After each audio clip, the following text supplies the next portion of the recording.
All right. Hello, everyone. This is Comic Stripped again with me, Joey Livingston. Can you turn off the volume in the studio? It's feeding back into my psyche. I don't like it when things feed back into my psyche. Um, so, sorry for the extreme lateness. I'm going to blame that on my. What is your title now? Director? Are you my director? Okay. I have to be reminded of that every week. Sean, my director, I'm going to blame it on him. Because I usually have everything blamed on me. It's nice to now say everything's his fault. And since that's the truth, it feels really, really good. So last week was kind of we came to a stopping place in the production of my comic strip, Sliver of Light, and I didn't have the storyline for the next comic strip laid out on paper or in my head. So we spent a little bit of time talking about perspective, 1 point perspective in this case. But this week I do have a story for the next comic strip. So I'm going to start laying it out, and we're going to discuss that process a little bit before I begin. So this area over here, and hopefully you can see my mouse moving around right here. In Manga Studio, this is my story manager, and this is basically just a layout of the pages um, uh, and little thumbnails so I can know where I am, etc. And this right here is a new page. This is page number 5. This is where I'm going to begin my next comic strip. I guess while I'm talking, I'll go ahead and get these pages open. You might want to see the final product. One thing I hate about Manga Studio is this page manager. It is, I mean, I love it, but it's very difficult to open pages for some reason. Let me just open them from the file interface so that we don't have to sit around waiting. So this week we're going to talk about thumbnailing. There are, I believe, 5 main stages to my personal process of building a comic strip, and those stages are thumbnailing, sketching, refining, inking, flatting. Actually, 7 stages, not 5, 7. Let's start again. 7 stages: thumbnailing, sketching, refining, inking, flatting, shading, and possibly highlighting. Okay, so today we're going to be going through the thumbnailing process. And thumbnailing is a time-saving process to keep you from wasting a bunch of time while you decide how your panels are going to be laid out. And this applies not just in comic strips, but it also applies in any form of art that you do, not just 2-dimensional art, but also 3-dimensional art, such as sculpting. There is a form of thumbnailing for sculpting. And what that means is just sketching very roughly and quickly to get your idea down, so that if the idea is bad, then you haven't spent hours and hours drawing it. You've only spent just a few minutes, and if you don't like it, you can erase it. And there's no time investment involved. I actually spent several hours the other day designing a logo, and I did thumbnail it, and I thought the idea was great. But by the time I was done with it, I took a look at it and realized that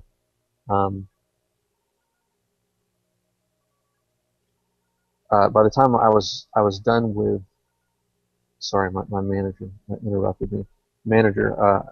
Director. You're the director, right? You're the director now. Okay. Yes, if you don't mind me with that. He interrupted me. Don't do that, director. It's very distracting. Um, so what was I saying? Oh yes, I had spent hours on a logo, and I finally I looked at it in a way that I hadn't looked at it before and realized that it was complete crap. And it really, I don't know if you have poured hours into something that ended up being a waste of time, but in a sense, it really hurts. It's very discouraging, and it makes you not want to. It makes you just want to give up. So thumbnailing in art is it's kind of look at it as like a safety net. It's a way of trying at least to prevent wasting a bunch of time. And so we're going to do a little bit of thumbnailing today, but I've got all these pages open now, so we can take a quick look at each one, and I'll just zoom in on these. So get rid of the toolbar. There we go. And just look at these as big as we possibly can here. And all this 720p goodness. So this is the first page. One thing I've never zoomed in on in this show is the cat.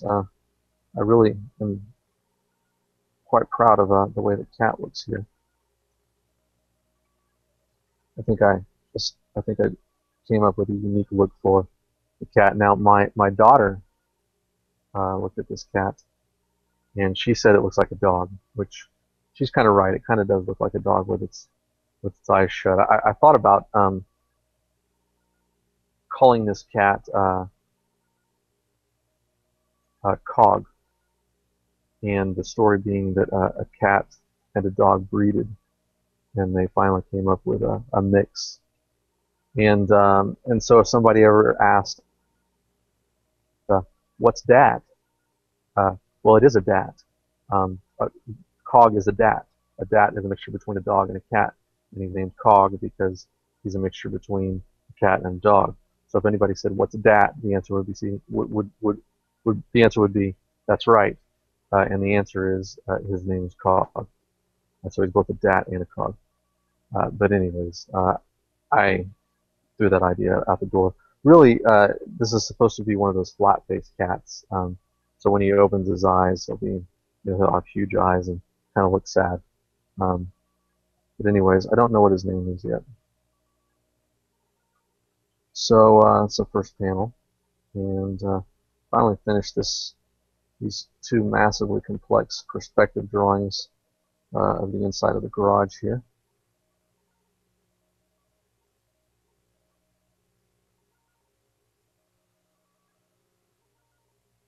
And here's the last panel of the first page. And this is I actually redrew this page, so it ended up being the last page that I drew of this 4-page story. So here's the second page.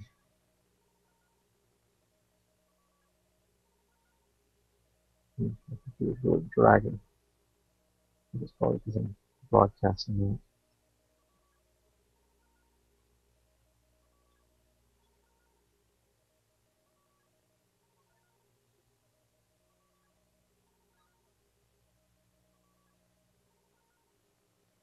This is one of my favorite panels right here.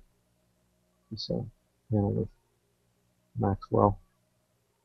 Really love the detail that I'm able to achieve in Vegas Studio. It's going to be a shame that you can't view it this big in its final product, because realistically a page is going to be this big to the eye at best. Especially on print, it'll probably be smaller. And in digital form, it won't be much bigger, probably around the same size. So a lot of detail will be lost, but that's the nature of a comic strip. This is page 3.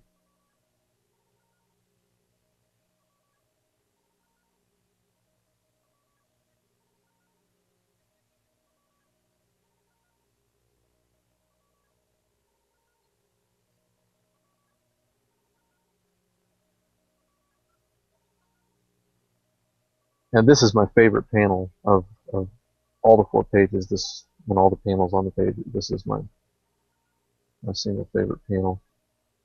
This is the panel where really both characters settled into what I now view as their look. I'm happy with their characteristics, and I may even have to go and redraw Teak, the girl, on page 2, because she looks so much different there. But I'm really happy with the way that they look in these panels.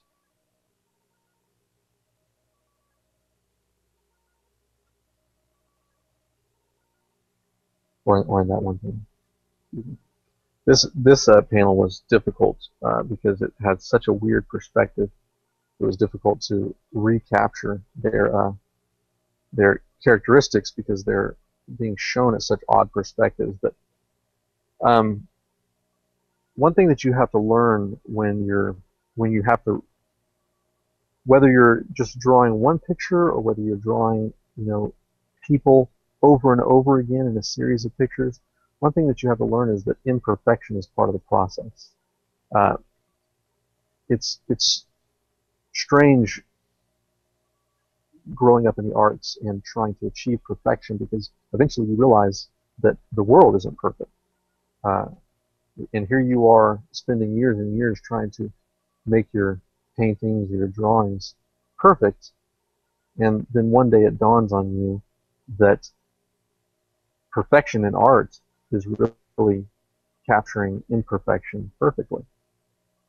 And so once you learn that, oftentimes your mistakes become the best parts of your artwork. So in this case, because uh, these two kids are at such odd perspectives, one thing that I had to admit to myself in order to move on was that if you photograph a person at different angles and at odd perspectives, they will look entirely different. You can have two photographs of one person on the same day, at different angles, even same lighting, and they might look, those two photographs might look like entirely different people. So, as a cartoonist drawing people the same way from panel to panel, you do your best to make them look the same, but it's always at different perspectives. So you get as far as you can to achieve perfection, and the rest of it then becomes, as long as you have achieved the principles of perspective and anatomical drawing, etc., the rest becomes the imperfections of the camera, and you just let it go. Here's the last panel. I really wanted this panel to look gruesome without being gross. So I think I achieved that. I'm pretty happy with it. I love the glass here.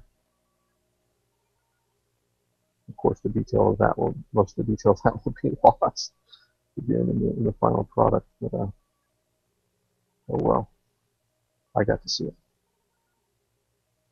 and you get to see it. And here's the last page. This is actually my least favorite page, but it accomplishes what I wanted it to. So they can't all be my favorite page.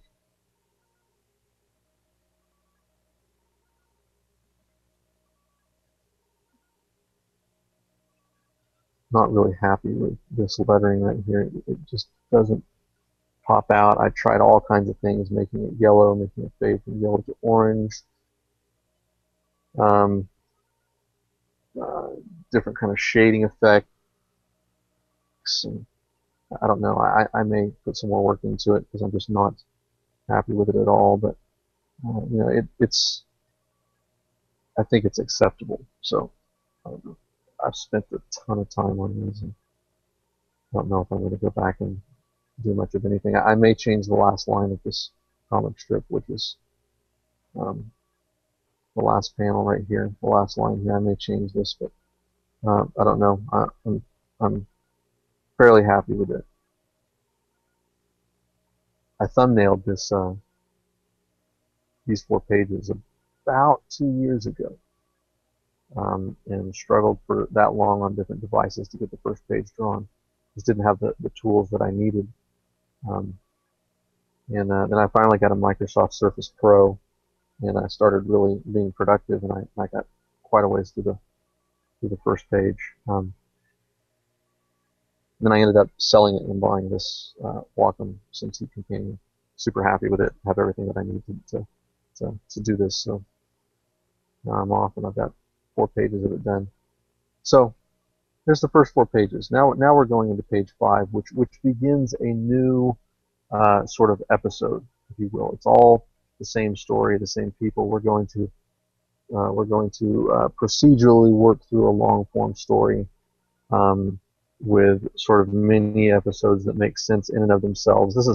this is the way you do uh, uh, episodic storytelling in order to keep your audience. You don't want um, uh, each episode to be too dependent on the other episodes in order to understand what's going on. So you want to kind of encapsulate each episode to some extent, so that a new reader can understand only that episode. But then you also want to have elements that when people read all the episodes together, these elements begin to tie together. And this is the one of the principles of great episodic storytelling. You see it in television all the time, um, especially these days with the great shows like Walking Dead or Breaking Bad or my favorite, Battlestar Galactica, the new series. Wonderful, wonderful storytelling that somebody can enjoy if they only watch one show, but they'll really enjoy it if they watch all the shows together. So that's what we're trying to achieve here. So thumbnailing. There's a couple ways to do thumbnailing, especially if you're working on a digital canvas. Um, uh, and I actually haven't decided which way I'm going to go with. So the first way is the way I used to do thumbnailing, which was on a natural media page. And that is to draw the comic strip page very small. That is literally the nature of the name thumbnail.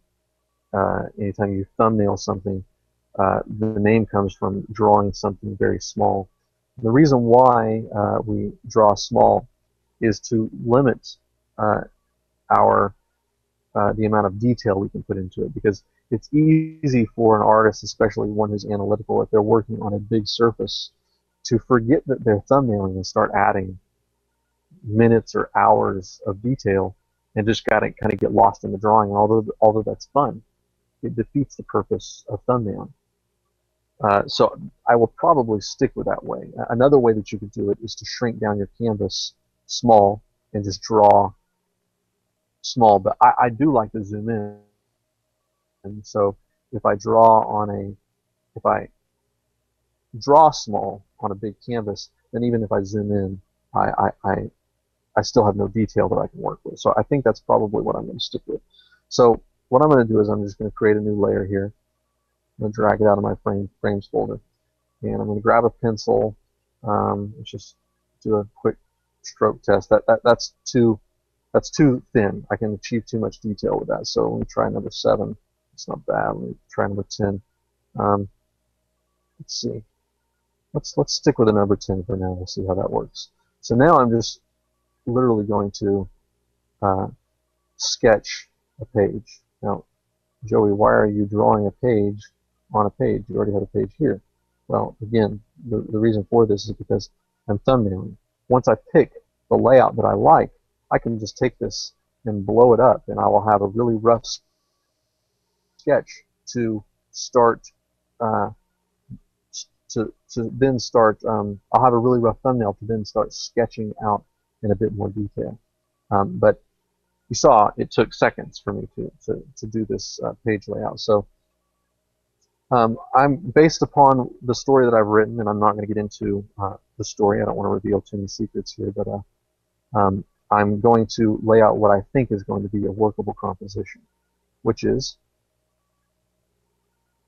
sort of a 3-row layout with, I'm going to go ahead and sketch in the borders of my page here as well. So a 3-row layout. The top row is going to have 4 panels, so I'm going to split this one in half. I'm going to split it in half again, and then split this side in half again. And then the bottom row is going to have 4 panels. I've written a story arc that kind of lays out this way. Now, the one big question that I have in my mind is whether or not the words that I have for this story are going to fit into panels this small. So let's duplicate that layer. How would I have drawn it? So I still have a small version. And then I'm going to check that size. just going to put this in place here and size this up.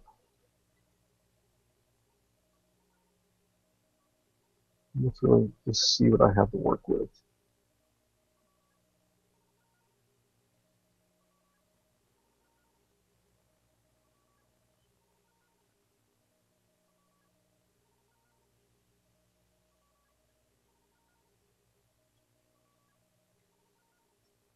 Okay. So if I go back and I look at one of these pages here, I ended up deciding to use fairly large typography. The reason for that is because I have to think about all contexts in which this comic strip will appear. And the context in which I have the least control over is print. I will have to choose a physical size for this page, and the larger size that I pick, the more expensive the print job will be. So I will have to weigh and balance those decisions.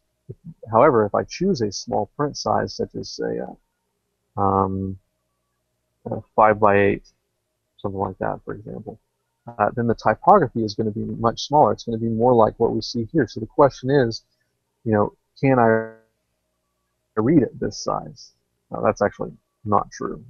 5 by 8 would probably be something more like that. So at that size, my typography is still plenty readable. So that's why I chose that size. So what I'm going to do is I'm going to click in here and see what size that is, and that is an 11-point type. So the reason why I wanted to know that is because now we're going to go back into this page, and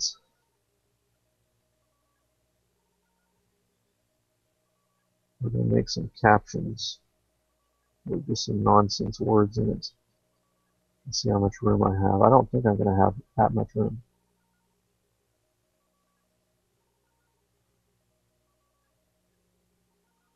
So I'm just going to type, this is a test. Just type it in. This is a test of, say it with me, the emergency broadcast system. Many of you guys can recite that script. This is a test. This is a test of the emergency broadcast system. This is only a test. Had this been an actual emergency, I think that's as far as I can get. Pretty impressive, right? Okay, so based on that,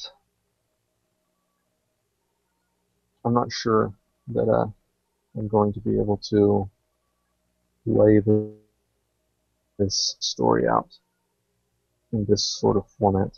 I'm going to need to rethink this. I want one big panel in the center, and I've got a lot of script work to do up here. The kids are doing something, and they're talking back and forth for about 4 panels.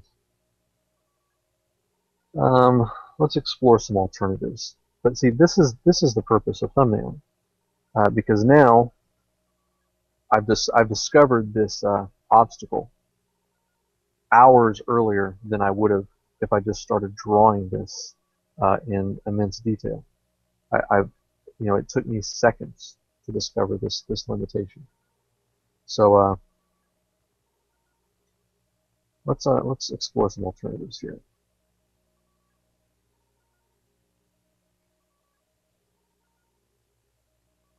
Okay, let's see. Start a new layer. Just switch out another rectangle.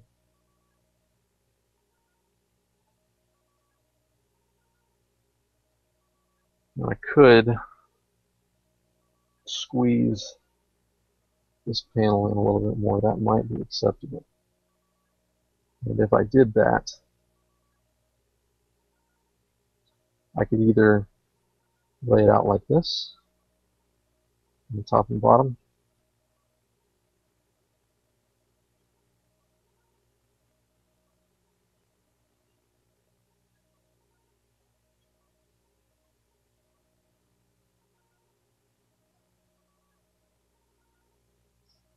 You could also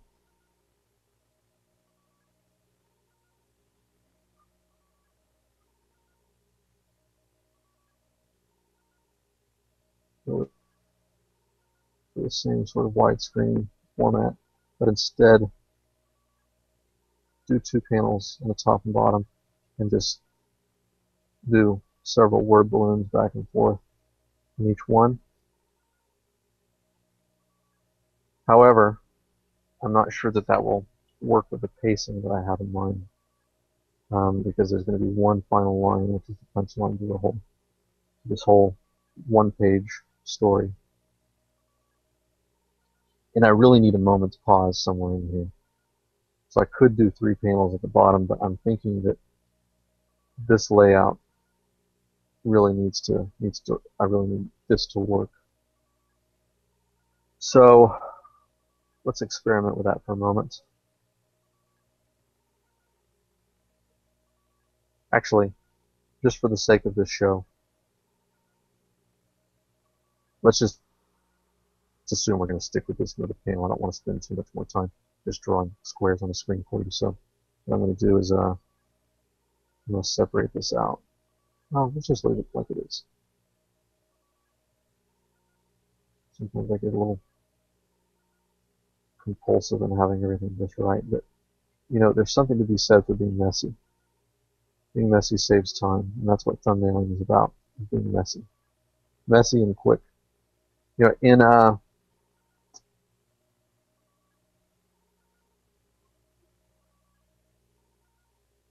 in art studies, you will learn to do what's called gesture drawings, and you will have a subject in the middle of the room, usually a human being, and you will be given anywhere between 60 seconds to 5 seconds to draw that human being in the middle of the room. So you may be given as little as to draw that person in whatever pose that they're drawing. So whatever pose that they're in.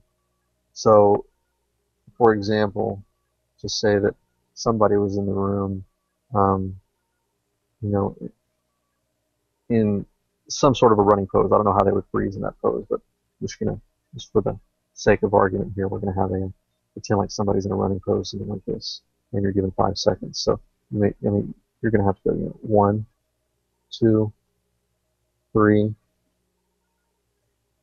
I'm doing horribly here. 4, 5. Yeah. You're done. You're out of time. Okay. You may be given 10 seconds. 1001, 1002. I counted 1000 already. 4005, 2006, 2007, 2008, 2009, 2010. And you're done. Okay? And it looks horrible. But the point of this exercise is not to learn to draw great detail. The point is to learn to capture a moment quickly. Number one, to save time, but also, what if you are in the middle of a dance room trying to draw dancers? You don't even have 5 seconds to capture a pose. They're in and out of it, and from that point forward, once they're out of that pose, you have to rely on whatever photographic memory you have to draw that pose, and your memory fades as time goes by, especially if you're sitting there watching a dance. It is your short-term memory is being overwritten over and over again by all the new poses that come up. So gesture drawing teaches you to establish your thoughts, to get your thoughts on paper as quickly as possible. And this is very related to thumbnailing.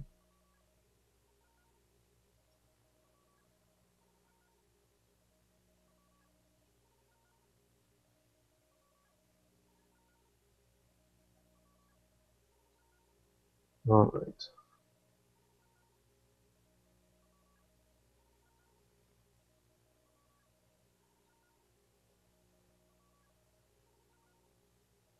So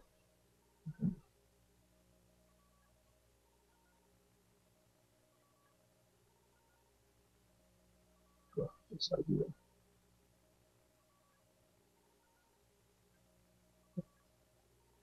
is really too big.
Strange to think of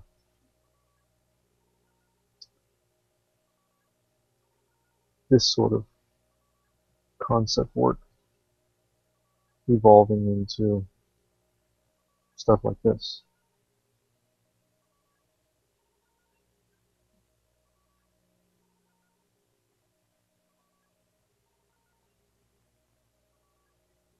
But it does. Those 4 pages started out this exact same way.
These crosshairs on the face are a quick way to describe, quick notation form, which way the head is facing, which way it's looking. It's tilt, pan, and yaw, so to speak, in sort of aeronautic terms. So, person looking up and to their right, person looking down to the left, person looking down center, up with their head tilted, looking out with their head tilted to their left. So all kinds of neat information that you can capture with just a circle and crosshairs.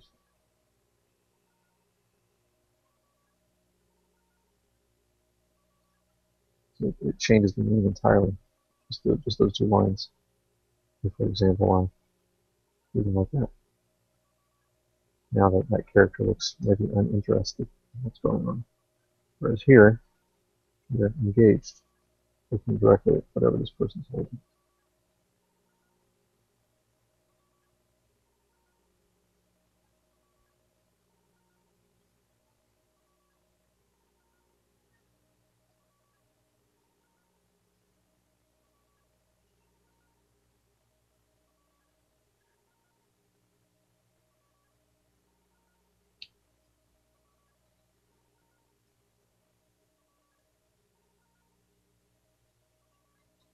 Now this show is a show where you're invited to engage. If you want to, you can join this hangout and speak with me. You don't necessarily have to speak directly about what I'm doing. This isn't meant to be art class, strictly speaking. This is just something that I'm interested in, and I work on this comic strip at least once a day, every day, even if only 15 minutes. It's a promise that I made to myself a few months back, because this is something that I've wanted to do very, very much since I was a kid. But I allowed pretty much 2 decades to pass without doing anything towards it. And then something in me finally snapped, and I have become determined to get this out.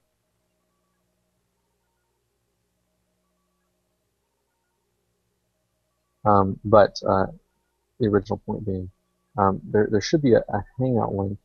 I'm told by my director that the Hangout link is in the description of the YouTube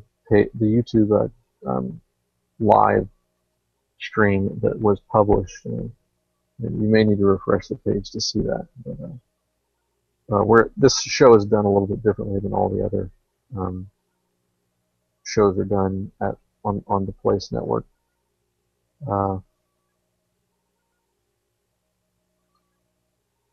So it's a workflow that we're working out the details of.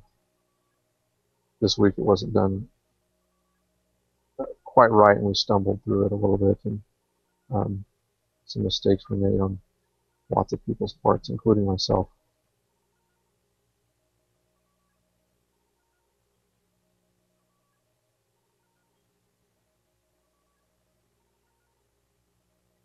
There's an obvious problem with this layout, by the way, in case you hadn't noticed.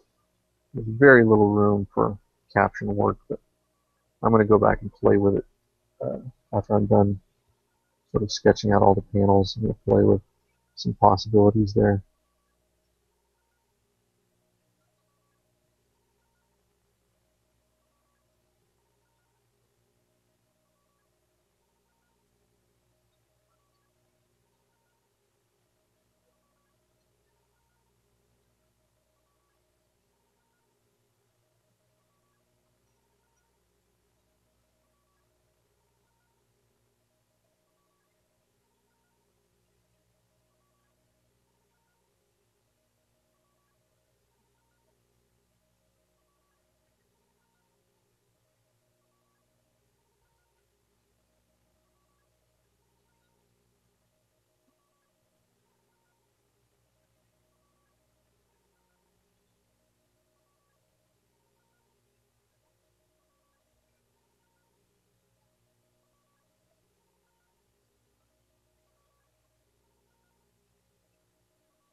Jackie.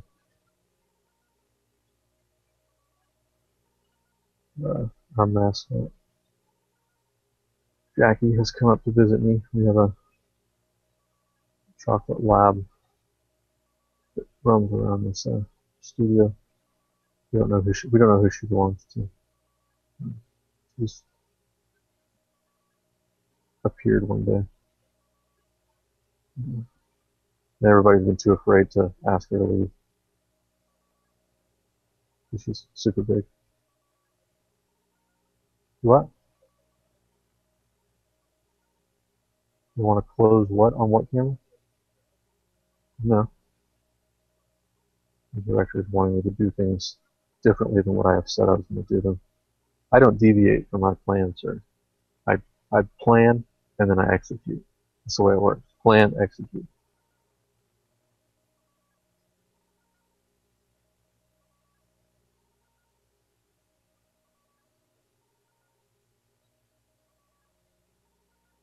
I'm directing my director.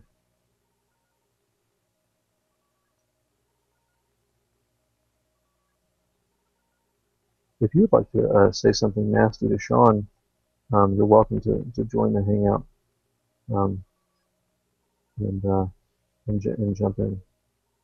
It's lots of fun. He's super clever and has great comebacks, so it's important to gang up on him. Otherwise, it's fairly ineffective.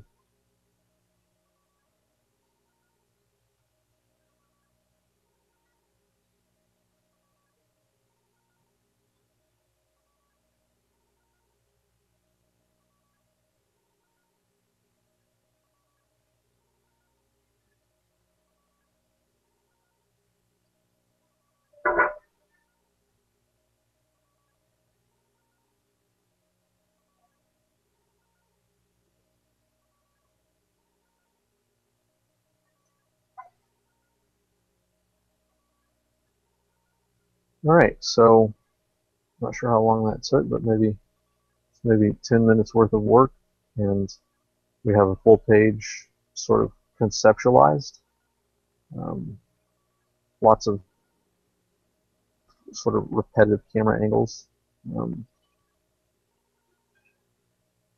and that's the purpose of that is to sort of focus on the dialogue.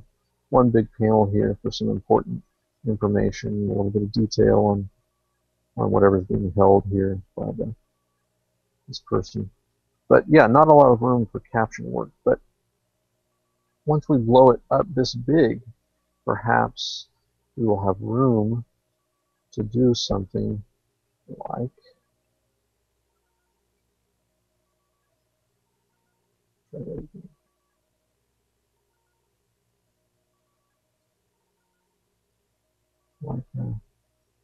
shrinking them down so there's a little more room, a little more negative space in the caption to work with.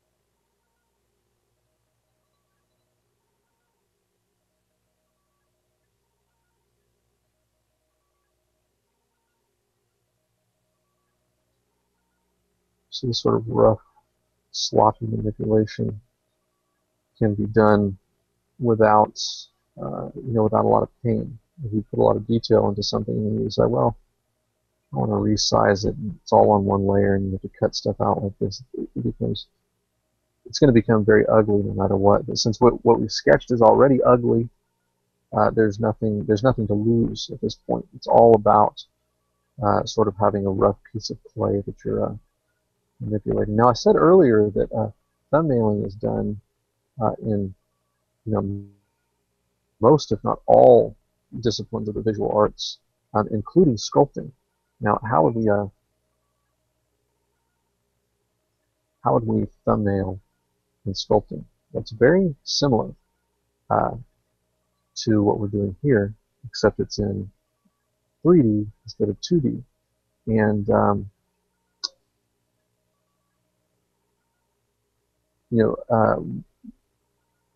It's sometimes called wireframing or wire meshing if it's um, overly detailed. So what that means is that instead of drawing a stick figure like we're doing here, you actually take wires that are stiff enough to stay in position when you bend them, and you sort of wrap them around themselves in the effort to create a sort of rough form of whatever you're trying to sculpt. If it's a human being, then it would be a rough three-dimensional stick figure.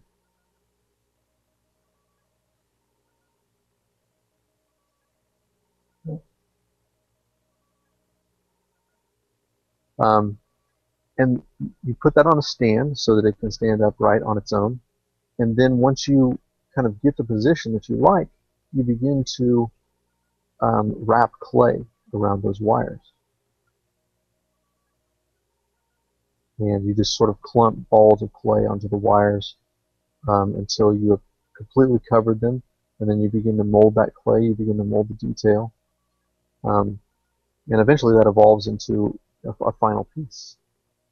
And if the wire is the right weight and sort of the right um, temperament, you can even fire it and harden the clay in the kiln. Um, so in a sort of metaphorical way, we're doing the same thing here, but we're doing it on a 2D surface. We're doing it with just simple strokes that are kind of like wires, and then once we get those strokes where we want them to be, then we will start a new layer and we'll begin to sketch out more detail, and we'll keep sketching until we like the final details of what we have, and then we will start a new layer, and on top of that we will put darker inks with of course this is all digital, but it'll be a digital ink, and then we will detail with ink all the elements of our sketch that we like, and at that point that's how you end up with with the black clean lines that we have here. That's the inking stage is the stage where you draw out your final lines, and then from there you color and then shade and possibly color.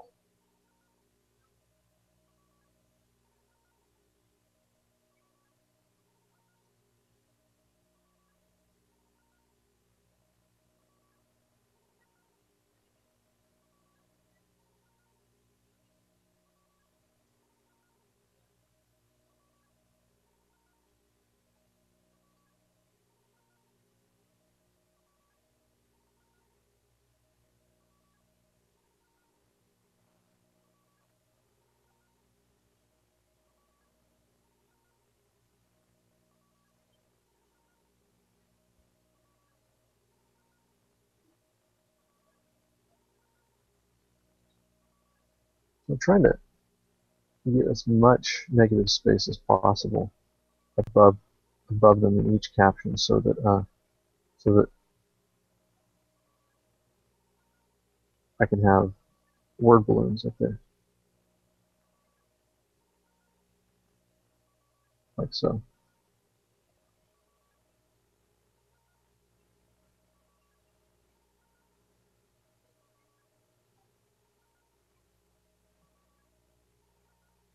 This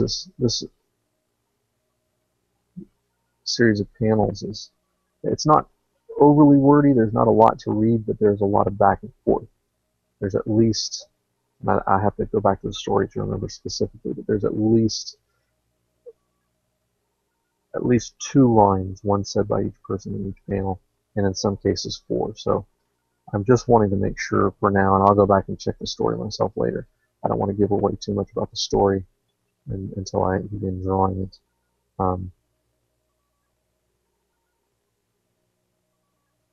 But I just want to make sure that there's room enough for four captains. And this really isn't a thorough way of checking it. I just wanted to get to a place where I could do some more detailed thumbnailing other than checking out panel layouts. But if I weren't doing this show right now, and trying to keep my one viewer entertained, uh, I would spend a lot more time actually just examining the size of these panels and going in there and actually putting down all the words and making sure they all fit, etc.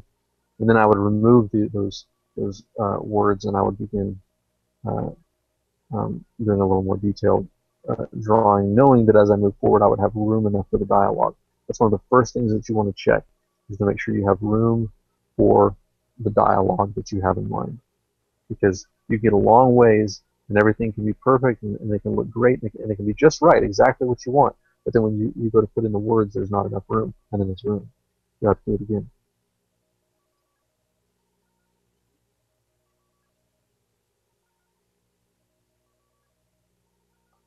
All right, well, I guess that's enough for today. We ran a little behind getting started, but we've um, gone probably about 45 minutes here, and we've got a few ideas down. I'm going to work a little bit more on this week, and when I join you next week, hopefully I'll be a lot further along on this page, and we'll discuss another stage of comic strips. Until next time, um, enjoy your week.